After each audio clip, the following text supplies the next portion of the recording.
The UN estimates the number of people living in the slums at nearly 1 billion. In the collective imagination, Europe represents an ideal place where life is more prosperous and wealth more abundant. Yet 30 million people are believed to be living in slums. The United Nations has established 5 criteria for defining slums. These elements are lack of access or inappropriate access to safe water, inappropriate access to infrastructure, electricity, for example, and sanitation, overcrowding in informal housing generally located on the outskirts of city centers, and finally, insecurity and occupation instability. In Europe, slums remain a very little known and invisible reality.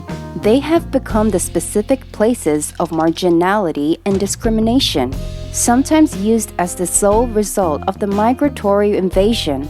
Their existence thus feeds this fear of the other and contributes to this stigmatization of poverty and precariousness. The slums respond above all to a need to survive with the means at hand and in a collective desire to emerge from destitution and uncertainty. In this video, we'll explore the other side of the European El Dorado myth and uncover some of Europe's slums, some even considered to be the worst that can exist on the continent. Before we begin, if you're new to the channel, subscribe and turn on the notification bell so you don't miss any of our upcoming videos. Cañada Real, Spain. One of the largest slums in Europe is located in the port district of Cañada Real, south of Madrid. This shantytown, whose origin dates back more than half a century, stretches over 16 kilometers of a territory that was formerly a transhumanist route. This is public land declared unbuildable and therefore belongs to the Madrid region. In this shantytown that all Madrilenians know but of which few know the reality, live more than 8,000 people, often in wealthy dwellings, tin or canvas huts. Spaniards, Moroccans, Portuguese, but also South Americans come to settle there every week. Insecurity and insalubrity characterize the life of this district. Electricity is diverted from public lighting and water from the municipal network. Insecurity is a daily threat there with the explosion of delinquency and drug trafficking in certain areas of the neighborhood. Cañada Real suffered a power cut at the end of 2020 that left more than half of the slum population in the cold for more than 2 months. This situation prompted the UN to intervene to call on the government to immediately restore power to the southeast sector. This abandoned neighborhood lives in isolation, and the precarious conditions only push the inhabitants into illegality and isolation.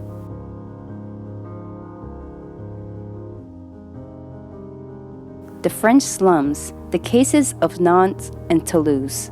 Although they were thought to have disappeared, slums in France reappeared in early 2000s. There are more than 500 in which more than 16,000 people live, mostly from Eastern Europe.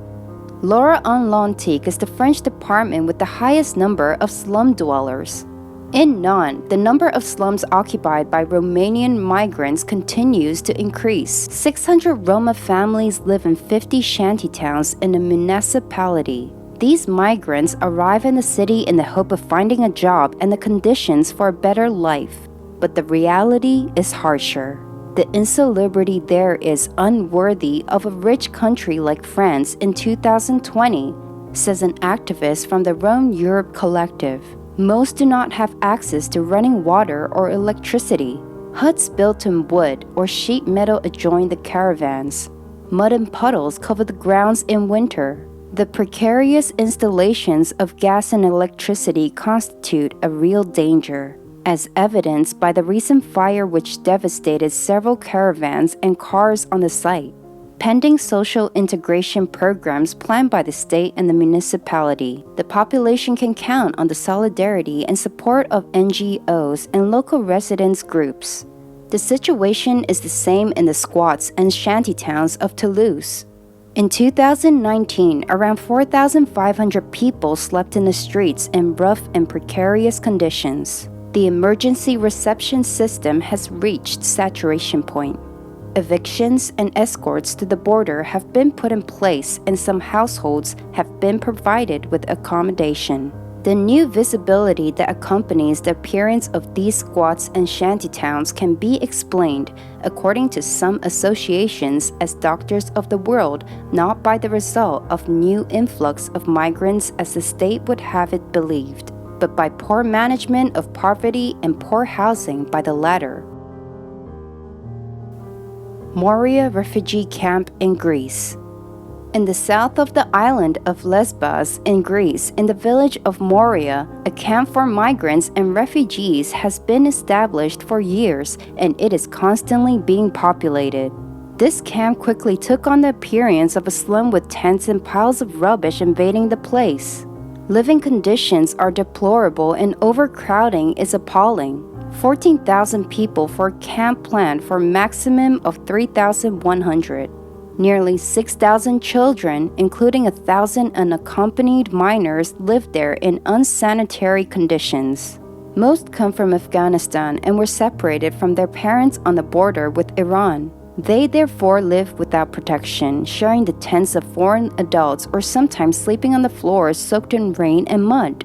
They are exposed to an insecurity that adds to the daily misery of the lack of food and hygiene. A 15-year-old Afghan boy testified, "It's horrible here. I'm always dirty, I'm always hungry, and most of all, I'm scared." Adults drink and become violent. At night, there are fights, drugs, so a lot of young boys try to hide in the corners. I was told Europe is justice and humanity, but I don't see that in Moria. Faced with lack of public investment, humanitarian associations are trying to take over to welcome refugees and offer them better conditions while waiting for some of them, minors in particular, to be able to reunite with their families elsewhere in Europe.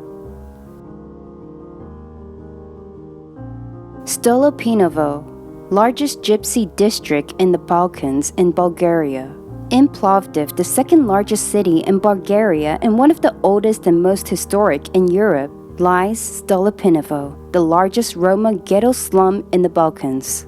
In this district, which stretches along the banks of the Maritsa River, some 50,000 predominantly Roma people, also known as gypsy people, are crowded. Visiting this neighborhood reveals a parallel reality that is hard to believe without seeing it with your own eyes. Dilapidated buildings dating from the communist era alongside huts built with recycled materials. Mountains of garbage fill the alleys and emit foul odors. Few have access to running water and electricity. The problem of insalubrity is particularly shocking there and makes the ground favorable for the emergence of diseases such as the hepatitis epidemic, which has already raged in the region. The unemployment rate is very high and many children are out of school. The area is completely isolated despite the 20 minutes separating it from downtown Plovdiv. Rights groups have repeatedly denounced the lack of action of the authorities, but above all, the discrimination faced by the Roma in Bulgaria, also calling for the establishment of a solution to improve the living conditions of the population living in neighborhoods like Stolipinovo. Luník IX in Slovakia, hell on earth. Luník IX is one of the largest ethnic ghettos in Slovakia and Central Europe. This district, which is exclusively home to disadvantaged Roma, was originally intended to be an experience of the forced integration of Roma populations alongside Slovaks. Since the beginning of the 2000s, this suburb of the city of Košice has turned into a slum where living conditions are extremely precarious. This low rental housing district seems abandoned to itself. Crumbling buildings and grayish concrete blocks, piles of garbage thrown for some by inhabitants from the windows with broken windows, lack of access to drinking water and water, electricity, lack of sanitation, blocked and damaged sewers, which worsens the hygiene of the premises, the extreme unsanitary conditions, the unemployment rate which rises in the neighborhood to 90%, as many conditions that make life a real hell for more than 6,000 inhabitants of Luník IX who bear with them the scars of isolation and precariousness. Here we are at the end of our video. I hope you learned something new today about Europe. Don't forget to like the video and let us know what you think in the comments. See you soon in our new video.